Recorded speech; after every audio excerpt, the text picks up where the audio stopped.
இனிய வணக்கங்களுடன் அருள் அசோக். இன்றைக்கி +2 ஃபிசிக்ஸில் யூனிட் நம்பர் 6 ரே ஆப்டிக்ஸ் அப்படிங்கிற டாப்பிக்கில் ப்ரிசம் அப்படிங்கிற டாப்பிக்கோட கண்டினியூட்டி பார்க்க போகிறோம். லாஸ்ட் வீடியோவில் பார்த்தோம் அப்படின்னா angle of deviation produced by a prism and then angle of minimum deviation and then refractive index of the material of a prism பார்த்துருந்தோம். இன்றைக்கி பார்த்தோம் அப்படின்னா ஒரு ப்ரிசம் வழியாக ஒயிட் லைட் ட்ராவல் பண்ணும்போது அது எப்படி டிஸ்பர்ஸ் ஆகுது, அதாவது dispersion of white light through prism and then dispersive power பற்றி இந்த வீடியோவில் பார்க்க போகிறோம். First of all dispersions of white light through prism அப்படிங்கிற டாப்பிக்கில் பார்க்கலாம். இப்போ சாதாரண ஒரு ஒயிட் லைட் அப்படின்னு சொல்லி எடுத்துட்டோம் அப்படின்னா, இது வரைக்கும் உள்ள லாஸ்ட் வீடியோவில் பார்த்தீங்க அப்படின்னா ஒரு மோனோக்ரோமேட்டிக் லைட் ப்ரிசத்தில் இன்சிடென்ட் ஆகும்போது அது எந்த மாதிரி டீவியேட் ஆகுது, ஆங்கிள் ஆஃப் டீவியேஷன் எப்படி ப்ரொடியூஸ் ஆகுது அப்படிங்கிற மாதிரி என்ன பண்ணியிருந்தோம் பார்த்துருந்தோம் மோனோக்ரோமேட்டிக் லைட்டு. இப்போ பார்த்தோம் அப்படின்னா ஒரு ஒயிட் லைட் ப்ரிசமில் இன்சிடென்ட் ஆகும்போது அது எப்படி 7 கலர்ஸாக ஸ்ப்ளிட் ஆகுது. அப்படி ஸ்ப்ளிட் ஆகுச்சு அப்படின்னா அதுக்கு பேர் என்னன்னு சொல்லியிருக்கோம், டிஸ்பர்ஷன் அப்படின்னு சொல்லியிருக்கோம். அதாவது என்ன சொல்லணும் அப்படின்னா dispersion is splitting of white light into constituent colours. அதாவது ஒயிட் லைட் என்ன பண்ணுது, ஒரு குறிப்பிட்ட கலர்ஸை மட்டும் என்ன பண்ணும், ஒயிட் லைட்டாக உள்ளே போயிட்டு வெளியில் வரும்போது என்ன பண்ணும், பல கலர்ஸாக ஒரு கான்ஸ்டியூட்டன்ட் கலர்ஸை டிஸ்பர்ஸ் பண்ணும். சரிங்களா, இதுக்கு பேர் தான் என்ன சொல்லியிருந்தோம், டிஸ்பர்ஷன் அப்படின்னு சொல்லியிருந்தோம். அதை தான் இங்கே நான் தியரியை கொடுத்துருக்கேன் பாருங்கள். Dispersion is splitting of white light into its constituent colours. அப்போ கான்ஸ்டியூண்ட் கலர்ஸ் அப்படின்னு சொல்லி பார்த்தீங்க அப்படின்னா அதில் எத்தனை கலர்ஸ் நம்ம தெரியும், 7 கலர்ஸ் அப்படிங்கிற மாதிரி சொல்லியிருக்கோம். சரிங்களா, அப்போது the band of colours of light is known as a spectrum அப்படின்னு சொல்லலாம். அதையும் கொடுத்துருக்கேன் பாருங்கள். The band of colours of light is called a spectrum அப்படின்னு சொல்லியிருக்கோம். சரிங்களா, இப்போது இந்த ஸ்பெக்ட்ரத்தில் பார்த்தோன்னு வச்சுக்கோங்களேன், when a narrow beam of parallel rays of white light is incident on a prism and the refracted beam is received on a white screen.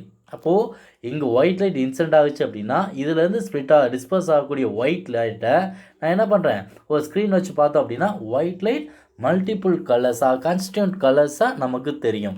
அப்படி தெரியக்கூடிய அந்த ஒரு கலர்ஸோட பேண்டை தான் என்ன சொல்கிறோம், ஸ்பெக்ட்ரம் அப்படின்னு சொல்லுவோம். சரிங்களா, ரைட். இப்போ அடுத்து பாருங்களேன், the band of colours is obtained in the order of recollected by word of VIBGYOR. அப்போது இந்த ஒரு ஸ்பெக்ட்ரத்தில் ஒரு பேண்டில் கிடைக்கக்கூடிய கலர்ஸை ஈஸியாக ஞாபகம் வச்சுக்கிறதுக்காக என்ன பண்ணுறோம், ஒரு என்ன கொடுத்துருக்காங்க, விப்ஜிஆர் அப்படிங்கிற நேமில் நாம் இது வரைக்கும் படிச்சிருக்கோம். அப்போ விப்ஜிஆர் அப்படின்னு சொல்லும்போது ஒவ்வொரு லெட்டர்ஸுக்கும் என்ன இருக்கும், ஒவ்வொரு நேம் இருக்கும்.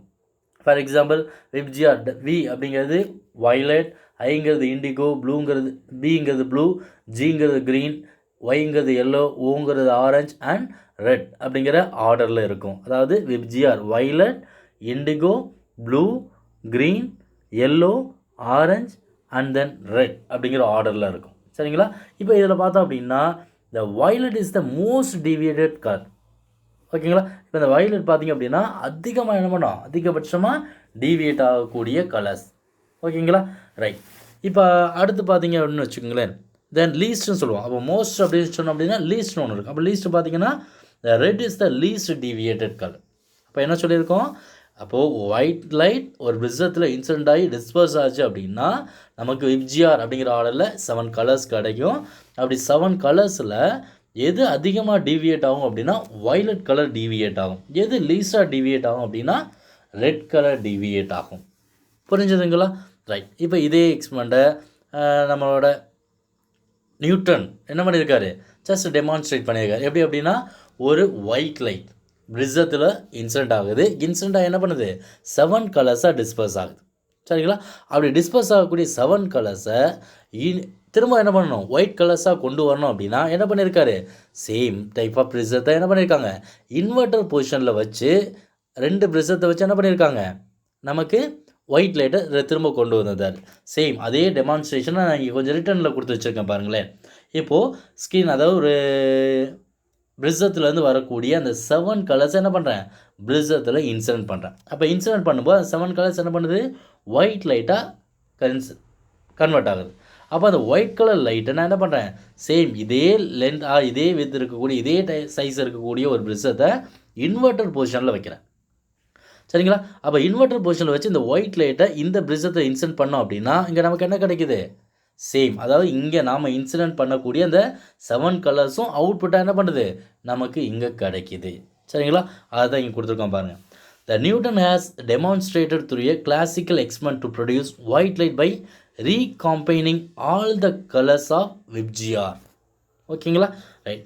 He used prism to produce dispersion and made all the colors to incident on another inverted prism to combine all the colors to get white lights. சரிங்களா? இப்போ இந்த டயக்ராமுக்கு அப்படியே ஆப்போனண்ட்டாக நான் இங்கே சொல்லி வச்சுருக்கோம். அதாவது 7 கலர்ஸை கொடுத்தோம் அப்படின்னா ஒரு இன்வெர்டர் பிரிசம் வைக்கும்போது சேம் அதே 7 கலர்ஸ் கிடைக்கும். இதே இங்கே ஒயிட் லைட்டை பாஸ் பண்ண அப்படின்னா இங்கே டிஸ்பர்ஸ் ஆகக்கூடிய 7 கலர்ஸ் இந்த இதனோட இதை என்ன பண்ணுறேன், இன்வெர்ட்டராக இருக்கக்கூடிய இன்னொரு ப்ரிசம்த்தில் இன்சர்ட் பண்ண அப்படின்னா நமக்கு கிடைக்கக்கூடிய கலர்ஸ் என்னவாக இருக்கும். இங்கே என்ன கலர்ஸ் அதாவது ஒயிட் கலர் லைட் கொடுத்தேன்னா அவுட்புட் என்ன கிடைக்கும், நமக்கு ஒயிட் கலர் லைட் தான் நமக்கு அவுட்புட்டாக கிடைக்கும். புரிஞ்சுதுங்களா? ரைட். இப்போ அடுத்து இதே இதில் பார்த்தோம் அப்படின்னா நெக்ஸ்ட் என்ன சொல்லியிருக்கோம், இப்போது டிஸ்பர்ஷன் அப்படின்னு சொல்லும்போது the white light enter the medium, the red color travels with the highest speed. ஓகேங்களா? நமக்கு நல்லாவே தெரியும். அதனால தான் என்ன பண்ணியிருக்காங்க, ரெட் கலர் லைட்ஸை அந்த லாங்கஸ்ட் டிஸ்டன்ஸில் இருக்கிறத பார்க்கறதுக்காக. இப்போ டவர்ஸ் எல்லாம் பார்த்தீங்கன்னா டவர்ஸோட டாப்பில் ஒரு ரெட் கலர் லைட் யூஸ் பண்ணியிருப்பாங்க. என்ன காரணம் அப்படின்னா ரெட் கலர் லைட்ஸ் என்ன பண்ணும், லாங்கர் டிஸ்டன்ஸ் என்ன பண்ணும், ட்ராவல் பண்ணும். ஓகேங்களா? ஹையஸ்ட் ஸ்பீடு இருக்கும். ஓகேங்களா? அதே மாதிரி violet colors travels with the least ஸ்பீடாக இருக்கும். So the wavelength of colors in the medium are no longer the same as they are in vacuum. ஓகேங்களா? அப்போ ஆக்சுவலாக the dispersion takes place in a medium because of the difference in speed of different colors in a medium. ஓகேங்களா? the dispersion takes place in a medium because of the difference in speed of our different colors in medium. இப்போ இதே இதை இன்னொரு வேலை சொல்லணும்னு வச்சுக்கோங்களேன், the refractive index of a material of the prism is different for different colors. என்ன சொல்லிக்கலாம், இப்போ இது வரைக்கும் ஸ்பீடை பற்றி சொல்லியிருந்தோம். இப்போ என்ன பண்ணுறோம், ரிஃப்ராக்டிவ் இண்டெக்ஸை பற்றி சொல்கிறோம். சரிங்களா? the refractive index of the material of a prism is different for different colors. அப்போ ஒவ்வொரு கலர்ஸும் என்ன இருக்கும், ரிஃப்ராக்டிவ் இண்டெக்ஸ் டிஃபர் ஆகும். ஃபார் எக்ஸாம்பிள் வயலட் கலர் அப்படின்னு சொல்லி எடுத்துட்டோம் அப்படின்னா the refractive index is highest. Violet கலருக்கு ரிஃப்ராக்டிவ் இண்டெக்ஸ் என்னவாக இருக்கும், ஹையஸ்ட்டாக இருக்கும்.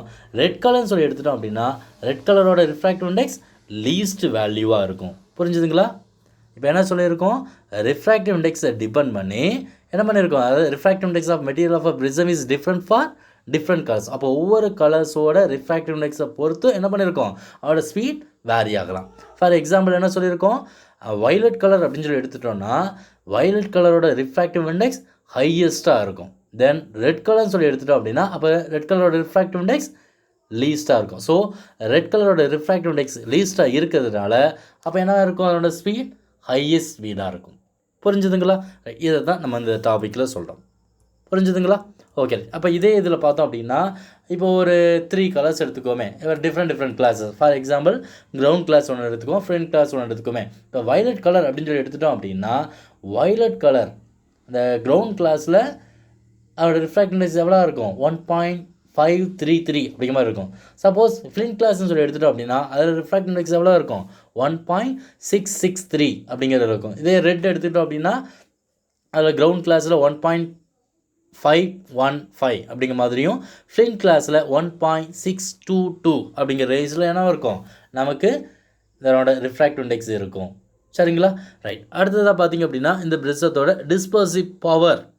அப்போ டிஸ்பர்சிவ் பவர் அப்படின்னு சொல்லும்போது என்ன சொல்லிக்கலாம், இப்போது நான் என்ன பண்ணிக்கிறேன், ஒரு ஒயிட் லைட்டை ஒரு பீமை கன்சிடர் பண்ணிக்கிறேன்.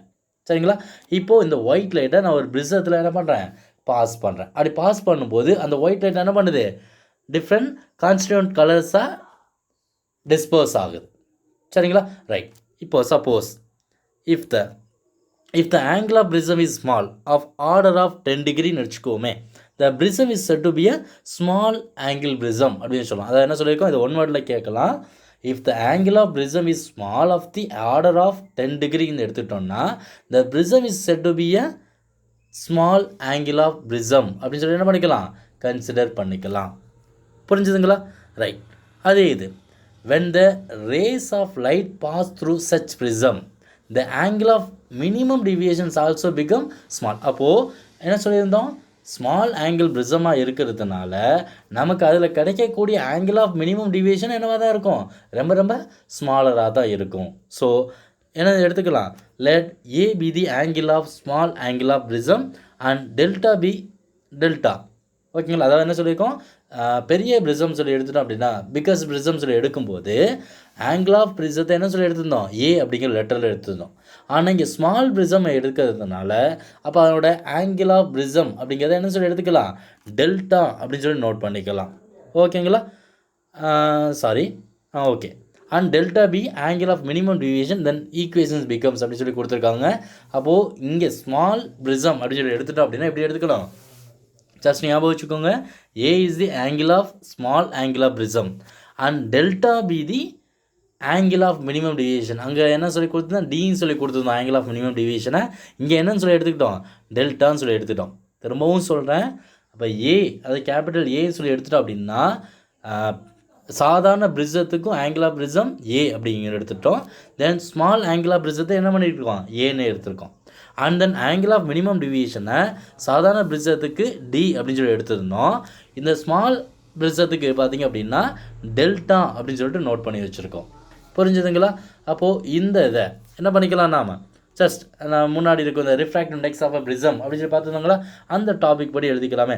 த refract index of prism n is equal to sin a plus d divided by 2 divided by sin a by 2 அப்படின்னு சொல்லியிருந்தோம். இப்போ என்ன சொல்லி கொடுத்துருக்கோம், ஸ்மால் ஆங்கிள் ஆஃப் ப்ரிசம் சொல்லி எடுத்ததுனால ஏக்கு பதிலாக என்னன்னு சொல்லி போட்டுக்கோங்க, ஏன்னு சொல்லி போட்டுக்கோங்க. ஆங்கிள் ஆஃப் மினிமம் டிவியேஷன் டிக்கு பதிலாக என்ன பண்ணிக்கோங்க, டெல்டான்னு சொல்லி போட்டுக்கிட்டோம் அப்படின்னா அந்த ஈக்குவேஷன்ஸ் எப்படி எழுதிக்கலாம் நாம, அப்போ n is equal to sin a plus delta divided by 2 divided by sin a divided by 2 அப்படின்னு சொல்லிட்டு என்ன பண்ணிக்கலாம், எழுதிக்க முடியும். சரிங்களா? ரைட். அடுத்து பார்த்தீங்கன்னா for small angle of A and டெல்டான்னு சொல்லி எடுத்துக்கோமே.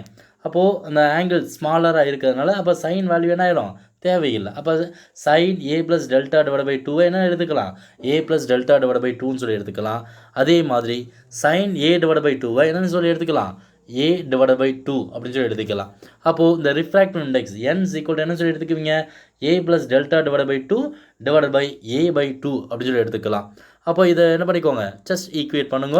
அப்போ ஈக்குவேட் பண்ணோம் அப்படின்னா a plus delta divided by 2 into 2 divided by a சொல்லி வந்துடும். அப்போ 2 2 என்ன ஆகிடும், கேன்சல் ஆகிடும். So the refractive index n is equal to a plus delta divided by a சொல்லி எழுதிக்கலாம். இல்லை இன்னும் கொஞ்சம் இதை பண்ணோம் அப்படின்னா அப்போ a divided by a plus delta divided by a சொல்லி எழுதுனா a என்ன ஆகிடும், கேன்சல் ஆகிடும். ஸோ இப்படி என்ன எழுதுவீங்க, அப்போ refractive index n is equal to 1 plus delta divided by a அப்படின்னு சொல்லிட்டு எழுத முடியும்.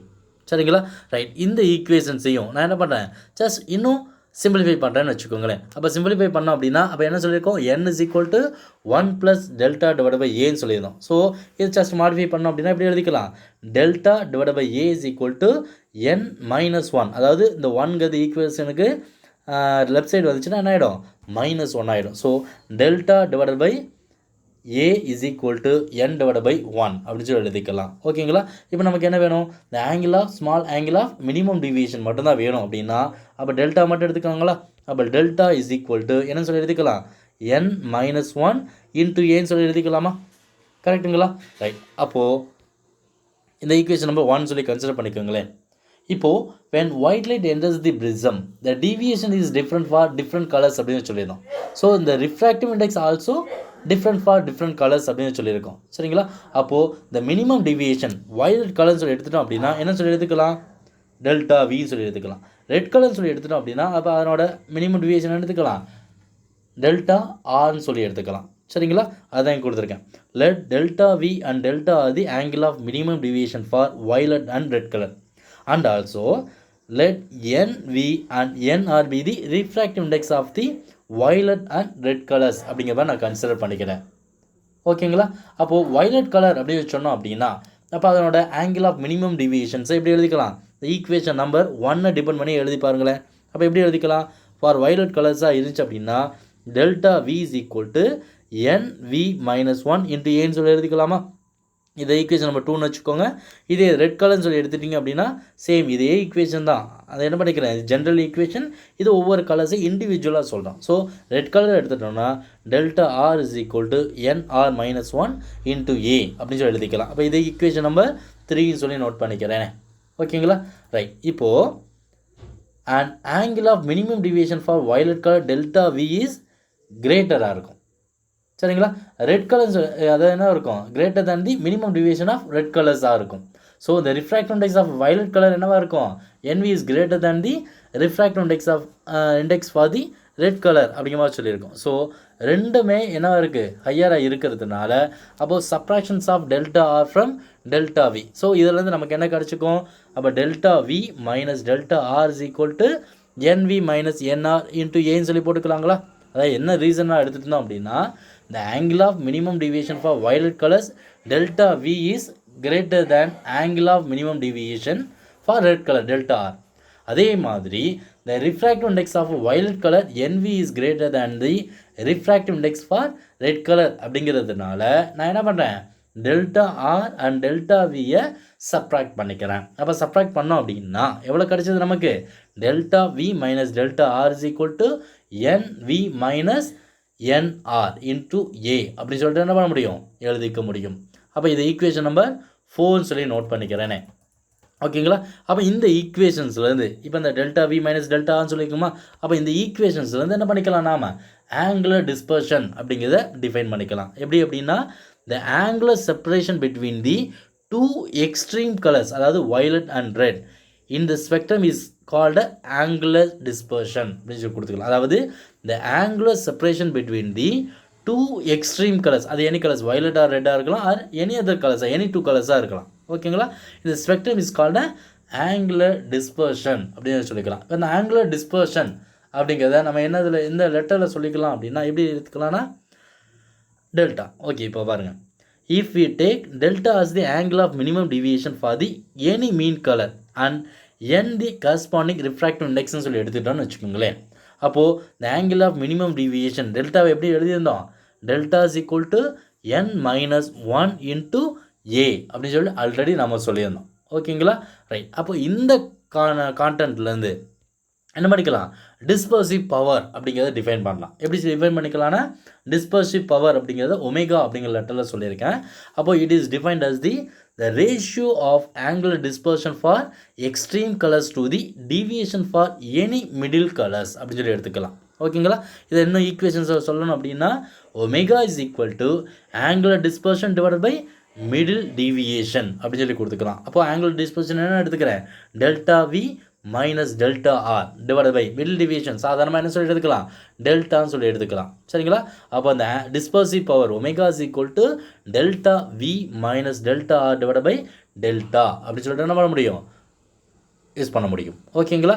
ரைட். இப்போது இந்த ஈக்குவேஷன்ஸில் நம்ம என்ன பண்ணிக்கலாம், ஆங்குலர் டிஸ்பர்சிவ் பவரை பயன்படுத்திக்கலாம். அப்போ dispersive power omega equal to என்ன சொல்லியிருந்தோம், திஸ் வேல்யூ அப்படின்னு கொடுத்துருக்கோம். அப்போது இப்போ இதனோட வேல்யூ நமக்கு தெரியுமா, delta V minus delta R equal to என்ன சொல்லி லாஸ்ட்டு ஈக்குவேஷனில் சொன்னோம், N V minus NR into A அப்படின்னு சொல்லியிருந்தோம். அதே மாதிரி டெல்டாவோட வேல்யூ என்ன சொல்லியிருந்தோம், n minus 1 into a அப்படின்னு சொல்லியிருந்தோம். அப்போ இந்த ரெண்டு வேல்யூவையும் டிஸ்பர்சிவ் பவர் ஒமேகா அப்படிங்கிற ஈக்குவேஷன்ஸில் அதே ஈக்குவேஷன் நம்பர் 6ல் சப்ஸ்டியூட் பண்ணுறோம். அப்போ சப்ஸ்டியூட் பண்ணோம்னா என்ன கிடச்சிது, omega is equal to nv minus NR divide by n minus 1 அப்படிங்கிற மாதிரி நமக்கு கிடச்சிது. ஓகேங்களா. அப்போது இந்த இதுலேருந்தே நமக்கு நல்லா தெரியுது பாருங்கள். அப்போது omega is equal to envy minus NR divide by N minus 1 அப்படின்னு சொல்லி எடுக்கும்போது இந்த dispersive power is dimensional and unitless quantity அப்படின்னு சொல்லி நமக்கு தெரிஞ்சுக்கலாம். ஏன்னா இங்கேயே ரிஃப்ராக்டிவ் இண்டெக்ஸ், இங்கேயே ரிஃப்ராக்டிவ் இண்டெக்ஸ். ஸோ ரெண்டுமே என்னது, same quantity. So it is a dimensionless and unitless quantity அப்படின்னு சொல்லிக்கலாம். அதே மாதிரி the dispersive power is always என்னவாக இருக்கும், பாசிட்டிவாக இருக்கும். And then the dispersive power of prism depends only on the nature of material of the prism. அதாவது refractive index depend பண்ணி இருக்கும். ஓகேவா. லாஸ்ட் பார்த்தீங்கன்னா it is independent of angle of the prism. அப்போ இது எதை டிபெண்ட் பண்ணி இருக்காது, ஆங்கிள் ஆஃப் ப்ரிசத்தை டிபெண்ட் பண்ணி இருக்காது. சரிங்களா, புரிஞ்சதுங்களா. ரைட். இப்போ இது வரைக்கும் நம்ம நடத்தின டாப்பிக்லேருந்து எக்ஸாமுக்கு கேட்கக்கூடிய கொஸ்டின்ஸ் அப்படின்னு சொல்லி பார்த்தீங்கன்னா, வாட் இஸ் டிஸ்பர்ஷன் அப்படின்னு சொல்லி 2 மார்க்கில் கேட்கலாம். Then what is called spectrum and then what is called angular dispersion, இது important 2 mark question. Then define dispersive power, இதுவும் ஒரு முக்கியமான 2 மார்க் கொஸ்டின். சரிங்களா. இதை வந்து 5 மார்க் கொஸ்டினில் கேட்கலாம். எப்படின்னா obtain the equations for dispersive power of a medium அப்படிங்கிற மாதிரி 5 மார்க் கொஸ்டின்ஸில் கேட்கலாம். சரிங்களா, புரிஞ்சதுங்களா? புரிஞ்சதுன்னு நம்புகிறேன். இதில் ஏதாவது சந்தேகங்கள் இருந்துச்சு அப்படின்னா நம்ம சேனலோட கமெண்ட் பாக்ஸில் சொல்லுங்கள். தேங்க்யூ.